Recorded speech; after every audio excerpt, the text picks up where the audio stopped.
새해 들어 첫 번째 주일 공동예배 시간입니다. 그래서 인사부터 나누고 시작을 하는 게 좋을 것 같지요. 어떤 인사가 가장 좋을까요? 우리 통상적으로 하는 인사부터 해야 될 것 같습니다. 새해 복 많이 받으시기 바랍니다. 우리 주변 분들과 같이 나눠볼까요? 하나님 아버지, 우리 주 예수 그리스도로부터는 은혜와 평강 이 자리에 계신 여러분과 함께 하시길 주님의 이름으로 다시 한번 축원합니다. 여러분 주위를 보시면은 4개의 배너가 색깔마다 이렇게 되어 있는데요. 2019년도 교회표가 배너에 있는 것을 볼 수가 있습니다. 이렇게 세로로 쓰여진 그 글씨에 거룩한 사귐의 공동체라고 그렇게 되어 있죠. 우리 같이 한 목소리로 같이 읽을까요? 시작! 거룩한 사귐의 공동체. 이것이 올 한 해 우리가 함께 품고 살아야 될 주제가 됩니다. 이 한 해의 주제를 정하고 목회 방향에 대한 계획을 지난해 10월 27일에 26일 전교인 수련 때 교인들 앞에서 이미 한번 말씀드린 적이 있지만 오늘 설교 시간에 모든 교인들과 나누는 게 좋을 것 같아서 그때 글을 좀 다듬어서 오늘 설교와 함께 여러분에게 읽어드리려고 합니다.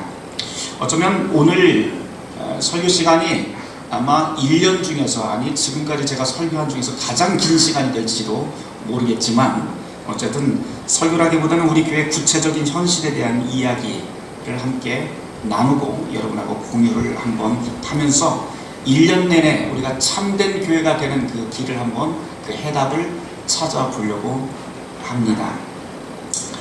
2008년 12월 31일 송구영신 예배 때 제가 교회 전도사로 와서 이듬해 중앙교회 담임 목회자로 세움을 받았습니다. 그러니까 어느덧 10년째가 되었습니다. 작년 공동회에서 교회 정관에 따라 목사직에 대한 재신임을 받고 소위 저의 목회 2기를 시작했습니다. 중앙교회에서 근 10년 동안 있으면서 목회를 했지만 사실은 아직도 목회가 무엇인지 고민스럽기는 마찬가지입니다. 솔직히 말씀드려서 목회에 대한 어떤 구체적인 꿈을 가지고 신학교를 다녔던 게 아니라서 신학교 다니면서 그 시절 흔하디 흔한 성경 공부 프로그램이나 전도 양육 프로그램 같은 것을 하나도 이수해 본 일이 없습니다. 그러다 보니까 천방지축 목회하면서 여러분께 불편을 끼쳐드린 게 하나둘이 아닙니다. 그런데도 불구하고 이런 사람을 중앙루터교회 목회자로 부르고 인내하면서 다독여 주신 교인들에게 늘 죄송하고 감사한 마음을 가지고 있습니다. 지난 목회 여정을 돌아보며 감사하게 되는 것은 누구를 흉내내는 목회자 또 다른 교회 모델을 쫓아가는 그런 교회가 아니라 하나님이 저와 우리 중앙루터교회에 주신 달란트와 소명을 사용할 수 있도록 허락하고 응원해 주신 교우 여러분들이 항상 제 곁에 있었다는 사실, 그리고 중앙루터교회라고 하는 특별한 삶의 자리에서 함께 고민하고 기도하며 교회다운 교회를 만들기 위해 서서히 협력하고 충원해 주신 교우들이 여전히 이 자리에 있다는 사실입니다. 여러분께 이 자리를 빌어 다시 한번 감사의 말씀을 진심으로 드립니다. 새해 첫 주일 아침이기 때문에 뭔가 새로운 교회의 방향을 제시하고 뭔가 멋진 설교를 해야 할 것 같지만 그 대신에 이제껏 우리가 걸어왔던 길을 정리하고 수정하는 시간이 될 것 같다는 말씀부터 미리 드려야 될 것 같습니다. 어떤 교회 공동체가 되었든 각각의 교회는 스스로 교회가 무엇인지에 대한 분명한 정의가 필요합니다. 왜냐하면 그 교회 공동체가 교회가 무엇인지 규정하는 순간 거기서 그 교회 공동체가 걸어가야 할 방향과 세부 실천 강령이 나오기 때문입니다. 성경에서는 분명히 교회를 그리스도의 몸이라고 가르칩니다.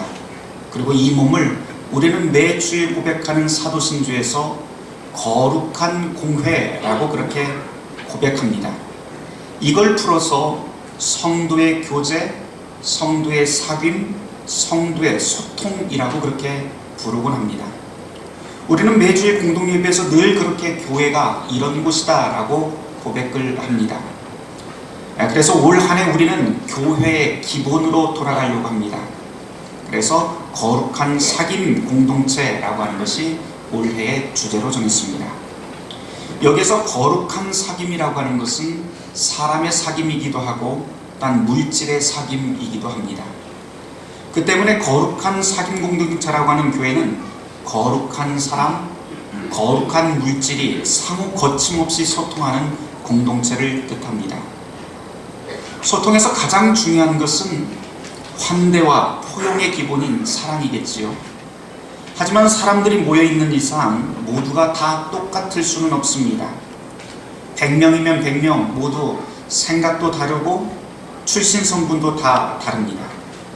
이 다양한 것을 아우르는 방식이 바로 공동체가 규정한 규약의 절차이죠. 하지만 그 절차가 아무리 좋아도 그리스도의 사랑이 그 안에 배어 있지 못하다면 우리는 아무 소용이 없습니다. 서로를 섬기고 배려하는 소통이 우리 교회 안에 가득했으면 좋겠습니다. 물론 그렇게 될 수 있는 근거는 성경에서 우리에게 가르치듯 두세 사람이 모인 곳에 함께 하겠다고 하는 그리스도의 약속이 있기 때문입니다. 그리고 이 그리스도의 약속에 따라 모인 곳에서는 그 소통하는 사람들은 구별이나 차별을 할 수가 없게 됩니다. 왜냐하면 올해의 성구로 정한 에베소서 2장 19절 이하의 말씀대로 성도들은 하나님 나라의 시민이고 하나님 나라의 가족이기 때문입니다. 거기서는 누구도 떠돌이나 이방인이 될 수 없습니다. 성경이 2000년 동안 우리에게 가르치고 있는 교회는 바로 그렇게 그리스도의 손을 잡은 사람들의 공동체입니다. 오늘 교회력으로 주님이 이 땅에 나타난 것을 기억하는 오늘은 주현절이라고 부릅니다. 그리고 복음서 본문은 마태복음 2장에 나오는 동방박사 이야기 있죠. 예수님의 탄생을 보기 위해 찾아 나선 사람들은 유대인들이 지옥의 땔감이라고 비웃던 이방인들입니다. 그 이방인도 모자라서 별을 보고 점을 치는 점성술사들이 바로 우리가 성경에서 만나는 동방박사입니다.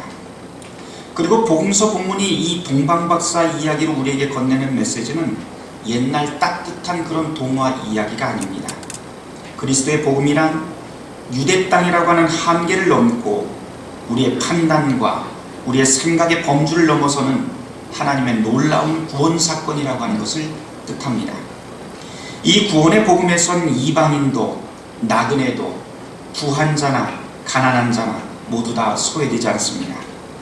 모두 다 하나님의 가족이 될 수 있다라고 하는 것을 오늘 주현절의 복음서 말씀은 가르칩니다. 하나님의 아들이 이 땅에 우리의 주님으로 나타나셨다는 이 복음은 절대로 추상적인 이론이 아닙니다. 하나님의 아들이 우리가 먹고 자고 일하고 만나고 말하고 웃고 떠들고 하는 우리의 일상과 우리 사람들의 관계 속으로 오셨다라고 하는 것이 주현절이 우리에게 주는 말씀입니다. 그리고 주님은 우리를 당신의 가족으로 그렇게 불러주십니다. 교회를 다른 말로 거룩한 성만찬 공동체라고 그렇게 부르지요. 이 말을 또 풀어보면 밥상 공동체라고 하는 뜻이 교회가 되고, 또 다른 말로 풀어보면 성도는 식구라고 하는 말이 됩니다. 한 상에 차려진 음식을 함께 나누기조차 힘들어하고 거리낀다면 그건 식구가 아니고 뭔가 잘못되어 있다는 뜻이죠. 여하튼 지난 9년 동안 여러분들에게 성경에서 힘주어 가르친 교회는 바로 이런 공동체입니다. 물론 이상과 현실 다르다는 말 있지요. 하지만 우리에게 이상이 없다면 목적지 없이 바다 위에 떠도는 나룻배나 다름없을 것입니다. 교회는 분명히 목사 한 명 또는 장로 몇 명이 만들어갈 수 없고 그렇게 해서도 안 됩니다. 특별히 우리 교회가 종교개혁의 정신을 이어받은 루터교회라고 하면 더더욱 그렇습니다.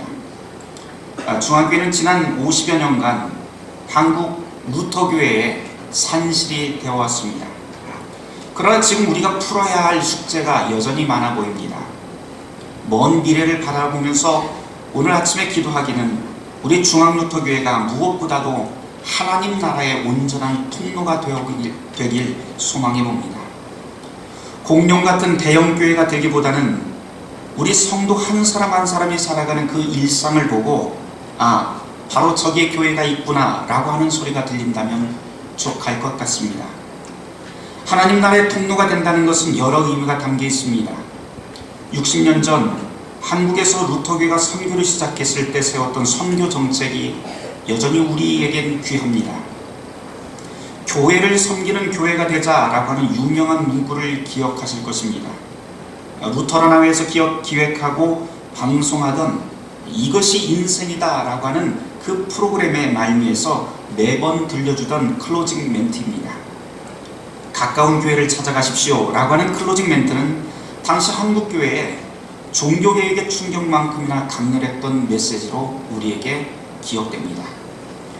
내 교회에 들어와서 등록하고 내 교회 교인이 되라 라고 하는 소리가 당연하던 시절에 우리는 그렇게 교회를 협소하게 이해하지 않았습니다. 이 땅의 모든 교회는 그리스도의 한 몸이라고 하는 가장 기본적인 성경의 메시지를 실천하며 시작한 교회가 바로 한국 땅의 루터교회입니다. 그리고 이 진리에 충실하게 임하면서 우리가 60년 동안 깨달은 한 가지 사실이 있습니다. 다른 교회 교인 빼앗지 않더라도 충분히 그리스도의 말씀에 충직한 교회 공동체가 될 수 있다는 사실입니다. 이 진리는 지금도 여전히 유효합니다. 우리 교회뿐만 아니라 한국 교회를 돌아보면 여전히 마음 상한 사람들, 참된 안식이 가득한 교회를 찾아 나서는 사람들이 눈에 밟힙니다. 이런 사람들에게 쉼과 용기를 주는 교회, 그리고 다시 일상으로 보낼 수 있는 교회가 바로 우리 중앙루터교회가 되기를 기도합니다. 앞으로도 여러모로 좌충우돌을 할 것 같습니다. 그러나 성도 여러분들의 따뜻한 관심과 격려, 기도와 헌신이 있다면 우리는 지난 50년을 발판 삼아 미래를 더욱더 선하게 만들어갈 수 있을 것 같습니다. 올해 우리 교회가 급격하게 또는 특별하게 바뀔 것 없습니다. 매년 해오던 일을 하되 앞뒤를 돌아보면서 방향을 조금씩 수정해 가려고 합니다. 물론 대원칙은 하나 있습니다. 강조할 것은 교회의 모든 분야에 걸쳐서 신자들이 자발적으로 움직일 수 있는 토대를 마련한다고 하는 원칙입니다. 종교개혁의 가장 큰 유산이 모든 신자의 만인사제지라고 합니다. 그렇다면 루터교회라면 당연히 이 일을 위해서 전심전력해야 됩니다. 유사시엔 목사 없이도 돌아가기는 그렇게 건강하게 돌아가는 교회가 바로 그런 교회이겠죠. 루터교에서 모든 교회의 직무가 가지는 권한의 근거는 교회 공동체가 그 직무를 위임했다는 데서 시작합니다. 목사와 장로, 권사와 집사, 심지어 총회장의 권력마저도 사실은 신자들의 권력입니다.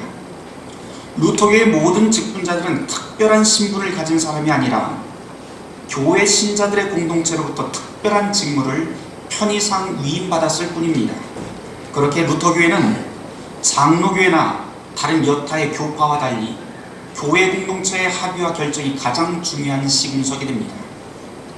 특정인에게 특정한 직임을 맡겼지만 그 힘과 권능은 여전히 평신도 공동체에게 있습니다. 그 공동체의 의지, 동의, 선택, 명령에 따라 교회의 직무가 주어집니다. 그 직무를 우리는 하나님의 거룩한 소명이라고 부릅니다.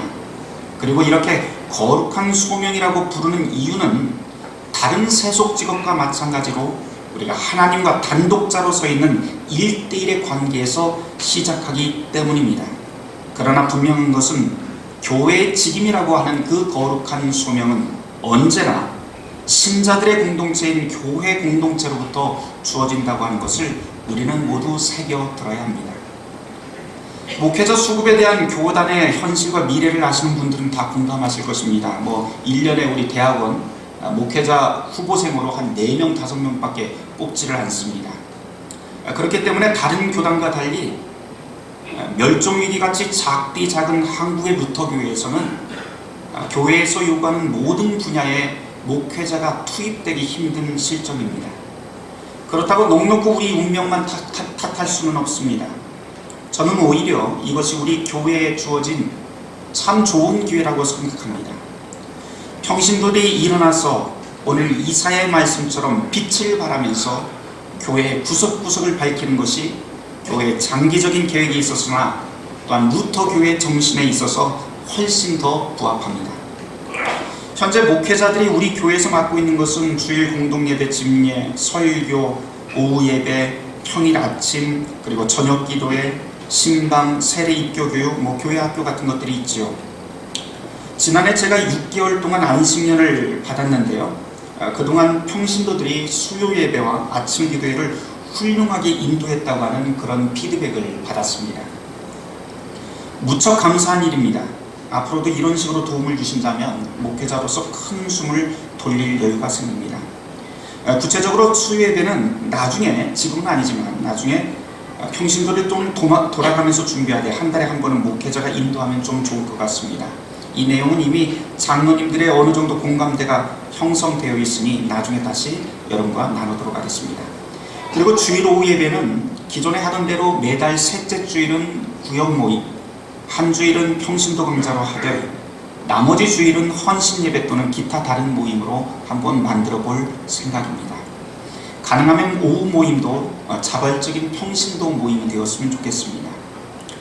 목사가 해야 할 일은 루터교회 신앙고백서, 아우스부르크 신앙고백서 제7조에 명시되어 있듯이 당연히 말씀과 성례전을 바르게 집행하는 데 있습니다. 거기에 우리 교회의 특성을 고려하면 무엇보다도 새신자 교육과 입교 교육이 제대로 이루어져야 할 필요성이 있기에 이 부분은 제가 임시적으로 책임지고 도맡아 힘을 쓰겠습니다. 아시다시피 우리 교회는 1년에 3회에 걸쳐 세례 입교 교육이 있죠. 봄 사순절 기간, 가을 감사절 기간, 그리고 대림절과 성탄 시기에 바로 이렇게 준비를 합니다. 한 명이 되더라도 새신자 양육은 매우 중요합니다. 다만 제가 앞서 임시적이라고 단어를 사용한 까닭이 있습니다. 새신자 교육은 차후엔 교회 중직자 또는 교회 교육에 달란트가 있는 성도들을 양육팀으로 양성을 하고 이분들과 수준별 교육팀을 세분화할 생각이기 때문입니다. 그 때문에 2019년 한 해 동안 새신자 교육과 더불어 미래의 이 일을 위해 수고할 사람들을 위한 교육도 제가 함께 병행할 생각입니다. 예배에 관한 한 우리 중앙교회는 한국 모든 개신교회의 모범이 되는 교회입니다. 그 때문에 주일 공동예배의 여러 모양새를 좀 다듬을 필요는 있습니다. 이것을 위해서 2년에 한 달 정도, 올해는 2월 달에 주일 공동예배 설교 시간을 통해서 제가 루터교의 예배가 무엇인지 그 정신을 여러분과 함께 나누도록 하겠습니다. 그리고 예배위원, 안내, 성찬 준비, 성서 봉독, 기도, 봉헌, 성가대와 같이 예배에 반드시 필요한 역할들에 대한 자격과 준비사항에 대한 것도 2월 한 달 동안 교회력 설교 대신 제가 우리 교회 예배 의식문을 가지고 설교 시간에 상세히 한번 나누어 보도록 하겠습니다. 예배에 관한 한 가지 당부드릴 것은 최소한 재직되신 분들은 예배와 교육에 힘을 모아주시길 이 자리를 빌어 당부드립니다. 우리는 주일 공동예배는 그렇다 치지만 평일 예배 모임이 무척 저조하다는 것 다들 아실 것입니다. 하지만 이런 상황 비단 우리 교회만의 일은 아니지요. 게다가 젊은 성도들이 평일 예배에 나오지 않는 것을 무턱대고 타박할 일도 아닙니다. 시대와 상황이 그렇게 변했기 때문입니다. 우리 교회에서 가장 심각한 모임은 사실은 평일 아침 기도입니다. 몇몇 분들은 아침 기도를 폐지하자고까지 할 정도로 아주 매우 심각한 수준입니다. 하지만 목사로서 제 판단은 좀 다릅니다. 아침 기도에는 계속 존속하려고 합니다. 왜냐하면 이것은 목회자 영성에 있어서 최후의 보루이기 때문만이 아니라 목회를 하는 사람에겐 분명히 도움이 되는 신앙생활의 한 부분이기 때문입니다. 한 명이 나오든 나오지 않든 간에 아침 기도회는 정해진 시간에 정확히 시작될 겁니다. 목사를 돕는 마음으로 아침에 나오시는 고마운 성도들이 있습니다. 감사한 일이죠. 하지만 그렇게 하지 않으셔도 됩니다. 기도하고 싶은 마음으로 말씀을 사모하고 싶은 마음이 있으면 그때 나오시면 됩니다. 저와 교역자들은 그 자리에서 늘 준비하고 여러분과 함께 여러분의 기도 제목을 붙들고 전심으로 기도하고 있겠습니다. 다른 주제 하나 또 언급을 좀 해보죠. 우리 교회 실정에 관한 건데요. 2009년 겨울에 한 목사님께서, 교단의 목사님께서 우리 교회에 한번 오신 적이 있었는데 그 후에 이런 말씀을 저에게 하신 것을 들은 적이 있습니다. 주일 예배 나온 성도들 직접 세워보았는데 97명에서 충격받았다라고 말합니다. 한때 250명 이상 되던 교인이 반토막 났다라고 말씀을 하셨죠. 하지만 그보다도 더 큰 문제는 제가 청백을 받았던 2010년도 당시에 우리 교회 연령층의 비율은 교회의 미래를 보장할 수 없을 만큼 무척 어두웠습니다. 게다가 가족, 친지 형태의 교인 비율이 너무 높아서 집안에 어른 한 명이 소천하시거나 이사를 가는 경우에는 일시에 교인이 줄어들 수 있는 위험 요소까지 안고 있었고, 새신자 유입이나 전도율은 아예 언급할 수 없을 정도로 거의 전무했습니다. 그러던 상황이 이젠 조금 바뀌고 있는 것 같습니다. 우리 교회는 비슷한 유형, 비슷한 크기의 교회에 비해서 새신자 비율은 꽤 높은 편에 속합니다. 여러 유형의 사람들이 여러 이유를 가지고 우리 교회 예배에 참여합니다. 그 중에 일정 비율은 교회 공동체의 일원이 되기도 하고, 또 일정 비율은 그대로 통과되어 나갑니다. 어찌되었건 다른 교회 상황과 견주어 볼 때 우리 교회는 특별한 교회로 자리매김하고 있는 것은 사실입니다. 다만 새신자들을 향한 우리 교회 교인들의 접근과 환대, 공동체로의 유입이 그리 세련되지 못하다는 점, 그리고 기존 교인들의 전도에 대한 필요성과 적극성이 완전히 사라져버린 것은 우리가 오늘 이 시간에 다시 한번 되짚고 넘어가야 될 부분입니다. 전도는 분명히 교회의 사명입니다. 이 일을 등한시한다면 교회로서의 가치는 외면당하고 있다는 증거가 됩니다. 이런 이유로 차후에 기존 교인들의 전도에 관한 관심을 불러일으킬 수 있도록 여러분과 함께 고민해 보도록 하겠습니다. 그리고 교회를 찾아오는 이들을 응대하는 구체적인 방식에 대해서도 함께 고민해 볼 작정입니다. 물론 새신자만 중요한 것 아니지요. 기존 교회는 더더욱 중요합니다. 나무에 비유한다면 기존 교회는 나무의 굵은 뿌리이고 새신자는 잔뿌리라고 할 수 있습니다. 잔뿌리가 땅에 새로운 양분과 수분을 빨아올리는 중요한 역할을 합니다. 그러나 굵은 뿌리가 없다면 나무는 비바람을 이길 수가 없고 그대로 쓰러져 고사할 수밖에 없습니다. 그렇게 오래된 성도들은 교회를 지탱하는 굵은 뿌리고 또한 교회의 무게중심입니다. 그 때문에 오래된 성도들의 지지와 신뢰가 없다면 목회자도 교회 공동체도 이 험한 세파를 이겨나갈 수 없습니다. 그래서 우리가 함께 고민해야 될 가장 큰 주제 중 하나는 기존 성도들의 결속력을 어떤 방식으로 끌어낼 수 있는가 하는 것인데요. 전통적으로 교회의 결속력은 구역예배나 교회의 다양한 프로그램들을 통해서 만들어왔던 게 사실입니다. 그러나 아시다시피 시대가 변하다 보니 구역예배 모임은 사실상 거의 어려운 지경에 왔고, 프로그램 중심의 그런 결속력도 그리 좋은 방법이 아니라고 하는 게 점점 확실해지고 있습니다. 그럴 수밖에 없는 건 우리 교회 교인 구성 자체가 사실 지역 주민들이 아니지요. 그렇다고 손을 떼고 포기할 수는 또 없습니다. 매년 봄 그리고 가을로 중앙가족 한마당 그리고 전교인 수련회가 있지만 교인들의 참여율이 저조한 탓에 그 효과를 또한 기대하기도 어렵습니다. 참여를 하력도 문제이지만 더 큰 문제는 교회 어르신들이 즐겁고 자발적으로 참여하기 어려운 행사가 되었다는 데도 문제가 있는 것 같습니다. 교회 교인들의 결속력을 강화하는 데 집중해야 될 필요가 있습니다. 그래서 올해는 좀 무리하더라도 제가 여러분에게 구체적인 요청을 드리는 것은 올해 2월에 다음 달이죠. 제주도에서 저희가 2박 3일 동안 전교인 수련회를 하려고 합니다. 그때 많은 성도들이 참여하셔서 웃고 떠들면서 하나 되어가는 교회 식구의 정다운 장이 마련되기를 한번 기대해 봅니다. 이것 말고도 우리 교회가 해야 될 일 참 많지요. 선과 봉사, 교육, 그리고 교회 안에서 함께 교제하며 몸으로 부딪혀야 할 작고 큰 일들이 참 많습니다. 작은 것부터 좀 시작해 보려고 합니다. 성도들이 서로 알아가기 위해서 오늘처럼 매달 첫째 주일은 우리가 이름표를 달고 예배에 참석해서 서로를 알아가려고 합니다.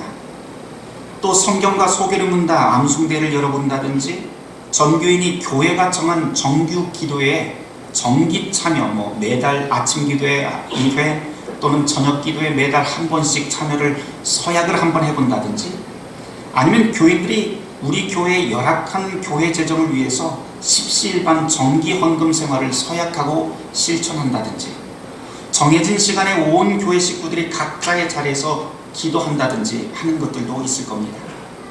그 외에도 우리 교회가 그리스도의 참된 몸이 되기 위해선 교회 연합 활동에도 힘을 써야 합니다. 예를 들어서 교단 내의 그 연합을 위해서 우선적으로 서울지역 루터교회 연합을 위해서, 교단의 섬김의 사역을 위해서, 후암동의 교동협 섬김을 위해서, 그리고 한국교회 연합을 위해서 무엇을 할 수 있는지 우리가 세심한 수고가 필요합니다. 또한 여기에는 지구 환경을 위한 일회용품 억제 운동을 우리가 먼저 실천을 한다든지, 또 사회에서 억울한 일을 당한 사람들을 위해서 우리가 목소리와 힘을 보태는 일도 또한 포함이 됩니다. 앞서 언급한 모든 내용의 핵심은 모두 다 거룩한 사귐 공동체가 되어서 식구의 기쁨과 역할을 함께 나누자는 데 있습니다. 새해에는 의례껏 효율적이고 빠른 일처리, 그리고 효과적이고 엄청난 교회 성장을 추구해야 될 것 같지만, 그보다 더 중요한 것은 교회가 교회다워지는 데 있다고 저는 확신합니다. 특별히 루터교회로서 어떻게 하면 모든 성도들이 하나님 앞에서 책임있고 가치있게 설 수 있느냐를 고민하고 그 역량을 집중시켜 나갈 계획입니다. 이 모든 일을 위해서 올해는 우리에게 무척 중요한 도약의 발판이 될 것 같습니다. 이를 위해서 인적 쇄신도 염두에 두고 있습니다. 이제 다음 주일에 우리가 공동의회를 열게 되는데요, 거기에서 새로운 얼굴의 신임 장로, 신임 권사를 선출하는 것도 그 신호탄이 될 것입니다. 하지만 이 모든 일들은 목사 한 사람의 소원으로 이루어질 수 있는 일이 결코 아니지요. 각자에게 맡겨진 달란트를 적재적소에서 사용하고 모두가 한 마음으로, 우리는 한 식구라고 하는 마음으로 동참할 때 거룩한 사귐의 선한 열매가 열리게 될 것입니다. 새해를 시작하면서 교회 공동체 한 식구로서 각오를 다져봅니다.